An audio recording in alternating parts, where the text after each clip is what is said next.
Hello, dear listeners, and welcome back to another episode of the Great English Podcast, where we help you improve your English while exploring fascinating topics. I'm Catherine, and with me is my wonderful co-host, Mark. How are you today, Mark? Hi, Catherine. I'm doing great, thank you. Hello to all our listeners. Today, we have a heartfelt and nostalgic topic lined up for you. We'll be diving into the stages of childhood and how our experiences shape us as we grow up. Whether you're reminiscing about your own childhood or curious about how it influences our adult lives, this episode is for you. That's right, Mark. Childhood is such a significant part of our lives. It's a time of learning, growing, and forming memories that stay with us forever. We'll explore different stages of childhood, from those early toddler years to the teenage years, and how each stage contributes to who we become. Absolutely, Catherine. Childhood experiences can have a profound impact on our development, affecting our personality, our outlook on life, and even our future relationships. Let's start by talking about early childhood, those formative years when we first start to explore the world around us. Early childhood, typically considered to be from birth to about 5 years old, is a period of rapid development. During these years, children learn to walk, talk, and begin to understand their surroundings. They also start to form attachments with family members and carers, which are crucial for their emotional development. Indeed, Catherine. This stage is all about exploration and discovery.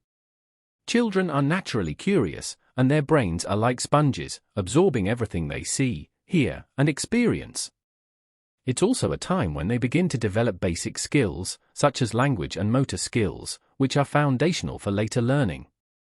And it's not just about physical and cognitive development. Early childhood is also when we start to see the emergence of personality traits. Some children might be naturally more outgoing, while others are more reserved. These early signs can give us a glimpse into the adults they will become. Moving on to middle childhood, which covers the ages of 6 to 12, this is often referred to as the school years. It's a time when children start to gain a sense of independence, build friendships, and develop a sense of competence through academic and extracurricular activities. Absolutely. Middle childhood is a critical period for social development. Children learn to cooperate, negotiate, and navigate the complexities of peer relationships. School plays a big role here, not just in terms of education, but also in providing a social environment where children can learn these important life skills. It's also a time when children start to develop a sense of self-esteem. Success in school, sports, or hobbies can boost their confidence, while setbacks can be challenging. This is why positive reinforcement and support from parents and teachers are so important during this stage. As children move into adolescence, the teenage years, they experience another wave of significant changes. Adolescence, roughly from ages 13 to 18, is marked by rapid physical, emotional, and cognitive development. This is when they begin to form their own identities and strive for independence. That's right, Catherine. Adolescence can be a tumultuous time, but it's also a period of incredible growth and discovery. Teenagers start to think more abstractly and critically. They question the world around them and their place in it, often challenging the values and beliefs they were raised with. It's also a time when peer influence becomes particularly strong. Friendships and social groups can have a big impact on teenagers' behavior and self-perception. While this can be a source of support, it can also lead to pressure and conflicts. Navigating these challenges is a crucial part of growing up. It's through these experiences that teenagers learn resilience, problem-solving skills, and how to form their own moral and ethical frameworks. And let's not forget the role of family during these years. While teenagers seek independence, they still need guidance and support from their parents or guardians. Open communication and understanding are key to helping them navigate this complex stage of life. So, Catherine, reflecting on our own childhoods, can you share a memory that stands out for you? Oh, there are so many. One that comes to mind is the time my family and I went on a camping trip when I was about 10 years old. It was my first time sleeping in a tent and roasting marshmallows by the campfire. I remember feeling a mix of excitement and a bit of fear being out in nature, but it was such a bonding experience for our family. What about you, Mark? For me, it was learning to ride a bike. I remember my dad patiently teaching me how to balance and pedal. The first time I managed to ride on my own, without training wheels, was such a triumphant moment. It gave me a huge sense of accomplishment and freedom. Those moments of learning and discovery are so precious. They not only provide joy and a sense of achievement at the time, but also contribute to building our confidence and resilience. Absolutely, Catherine. As we grow up, we carry these childhood experiences with us, shaping how we view the world and interact with others. They form the foundation of our values, our interests, and our passions. And as we become adults, we continue to grow and evolve. The skills and lessons we learned during childhood help us navigate the complexities of adult life, from our careers to our personal relationships. It's fascinating to see how the different stages of childhood each contribute uniquely to our overall development. And it's important to recognize that everyone's journey is different. Each person's experiences, challenges, and triumphs are uniquely their own. That's a great point, Mark. And speaking of unique experiences, let's talk about how childhood varies across different cultures. How children grow up can be influenced by cultural values, traditions, and societal norms. Yes, cultural differences can significantly impact childhood experiences. For example, in some cultures there is a strong emphasis on collective family values and responsibilities, while in others independence and individual achievement are highly encouraged.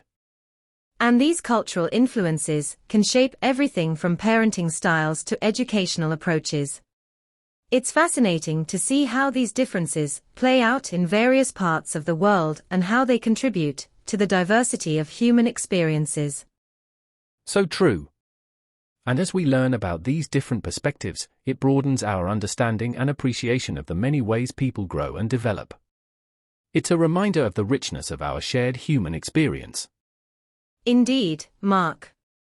Let's delve deeper into some specific cultural differences. In many Asian cultures, for example, education is highly valued, and children are often encouraged to excel academically from a very young age. This can lead to a highly structured and disciplined childhood, with a strong emphasis on academic success. That's right, Catherine. In contrast, many Western cultures place a greater emphasis on extracurricular activities and social development. Children might be encouraged to participate in sports, arts, and other hobbies, alongside their academic pursuits. This can lead to a more balanced approach to childhood development, where both academic and social skills are nurtured. And then there are cultures where communal living and extended family structures play a significant role. In some African and Latin American cultures, for example, children often grow up in close-knit communities where family and community members all contribute to their upbringing. This can create a strong sense of belonging and support. Yes, and these communal approaches can also teach children about the importance of cooperation, respect for elders, and the value of community. Each cultural approach has its own strengths and can contribute uniquely to a child's development. Let's also consider how modern technology is influencing childhood across cultures. With the rise of digital devices and the internet, children today have access to a wealth of information and entertainment that previous generations could only dream of.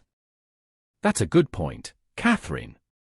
While technology can be a great educational tool and provide endless opportunities for learning and creativity, it also comes with challenges. For instance, the overuse of screens can impact physical activity, social skills, and even sleep patterns in children. Finding a balance is key.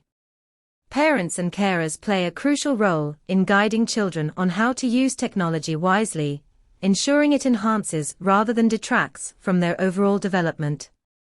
Setting boundaries and encouraging a variety of activities can help achieve this balance.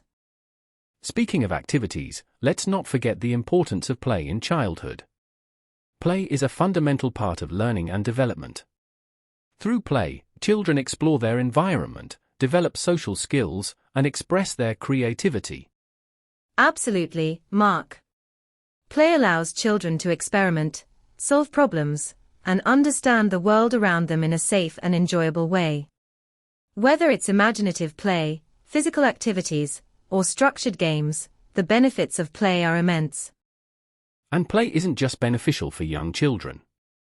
Even as we grow older, engaging in playful activities can help reduce stress, improve cognitive function, and strengthen social bonds. It's something we should all make time for, regardless of age. Let's switch gears a bit and talk about the emotional aspects of childhood. Emotional development is a crucial part of growing up, and it involves learning how to understand and manage our feelings, as well as developing empathy for others. That's right, Catherine. Emotional intelligence, which includes skills like self-awareness, self-regulation, and empathy, is developed throughout childhood. It starts with the bond between infants and their carers and continues to grow as children interact with others. One of the most important aspects of emotional development is learning how to deal with setbacks and challenges. Childhood isn't always smooth sailing, and experiencing difficulties is a natural part of growing up. Absolutely.